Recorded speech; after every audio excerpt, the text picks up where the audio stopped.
Welcome back. Today is day number 7, our challenge to reach the 1800 ELO on chess.com. So let's start with today's game. We've got black pieces. We've got also d4. I play d5 against d4. Knight c3. Knight f6. He is attacking the pawn. I'm defending the pawn. He is developing his second knight. I can also develop my knight here or there. Or I could also play e6, defending this pawn and also opening this diagonal to my bishop. e4 has been played. Now I'm thinking, should I take this pawn? I am attacking the pawn with two pieces, with my knight and with the pawn here on d5. And he is defending the pawn with only one piece, his knight. So if I've taken the pawn now, I will be attacking this knight. And also, if he cannot take back with his knight because my knight is defending this pawn. So let's grab this pawn. It's a free pawn. However, in the opening, you need to be careful and not greedy. I mean, taking pawns in the opening is not always a good idea. So we've got this, and this is a blunder. I'll tell you why. Bishop on b5 is a blunder. Why? Because he's checking my king, okay? But I can't cover this check by moving my pawn here on c6, attacking the bishop at the same time. And I'm attacking the knight. So after I play this now, I would be winning either the knight or the bishop. So let's just do this. Now I'm attacking two pieces at the same time. I would take either his bishop here or his knight here, and I would win a piece in the opening after just 5 moves. And look, here we are already up with 1 point. So he moved his bishop, but I would just grab his knight. It's a free knight. He took with the pawn here. Now, as you see, we are ahead with 1 piece. Okay, so let's develop our pieces.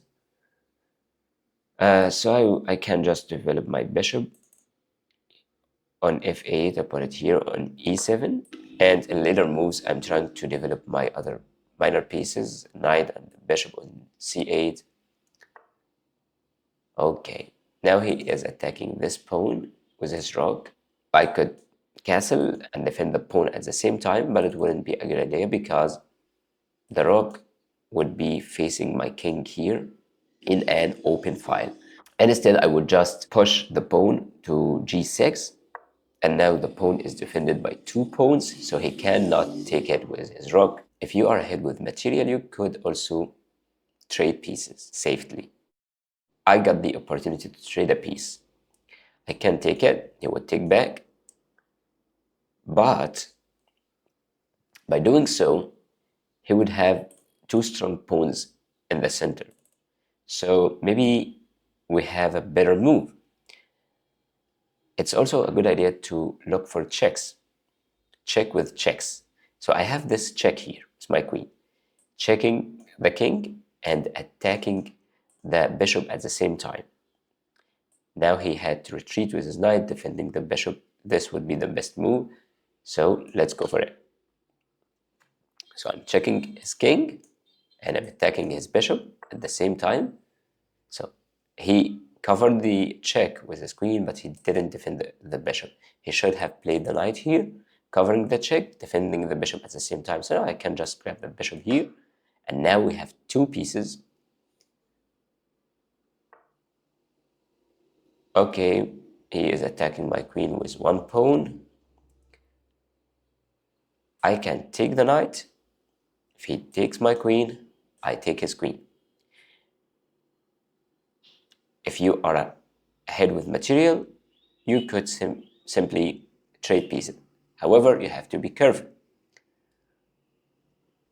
Okay, I think we would win anyway, but look, my pieces, I have some pieces that are not developed yet.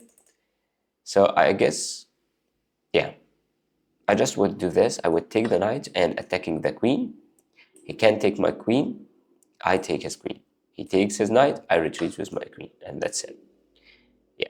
So now I retreat with the queen. I need to develop pieces. It's important. and then maybe castle my king queen side. Now I'm developing the knight. Maybe next move I put my knight here and then here. I'm trying to put my pieces in better squares. This is the plan, okay? So you don't have to have a very long-term plan. Your plan is just to develop, to put your pieces in more active squares. Develop step by step, little by little. Okay, in this game, we have definitely a better position because we have more material. So he moved his queen here, and now I have this diagonal open to the king, so I can check him with my bishop here or with my queen here, or I can also just continue with my plan, developing my knight. Yeah, so let's develop our pieces. Development is always a good idea because now I have this square for my bishop and I can castle. Don't just attack. It's better to attack if you have enough pieces, if you have developed your pieces. So continuing with our plan, I can develop the bishop here and then I can castle, or I can also bring my knight here in a very strong square attacking the queen. But I choose to develop the bishop to be able to castle, put the king into safety, and then in the future we'll develop the knight, and like we said earlier, we can start attacking his king. Okay, he played bishop on b4, and now I have a chance to trade one more piece, checking him. It's actually a third blunder from my opponent because the bishop is not defended.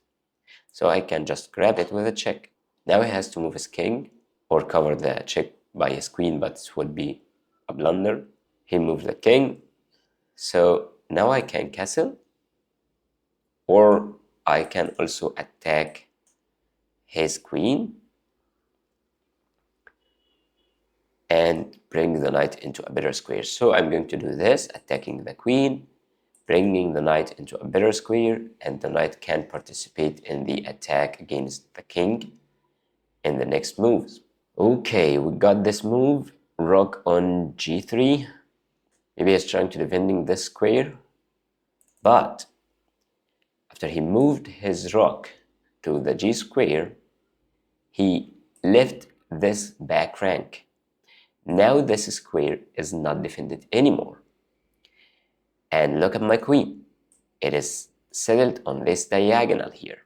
Now I can play my queen here on f1, checking the king, and actually it would be a checkmate because the king cannot move here because of the bishop.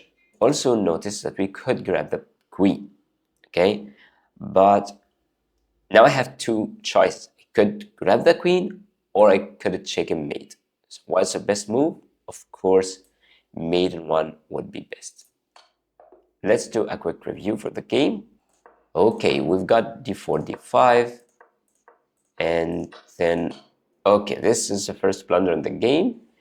They should move their knight here instead of just checking the king. Best move has been played, attacking the bishop and the knight at the same time.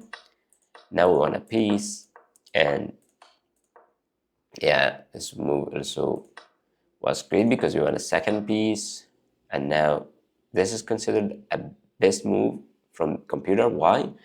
Because if you are ahead with material, we have more two pieces, so it's always a good idea to trade pieces, and then you would be able to solidify your advantage. So I've got this, attacking his knight. So I've taken the knight, and we've got a few developing moves, and this is a third blunder because I've taken his free bishop and attacking the queen, and this is the final mistake in the game because he didn't move his queen, and he also left this square for my queen to check and mate in one. Thanks for watching, and see you next game.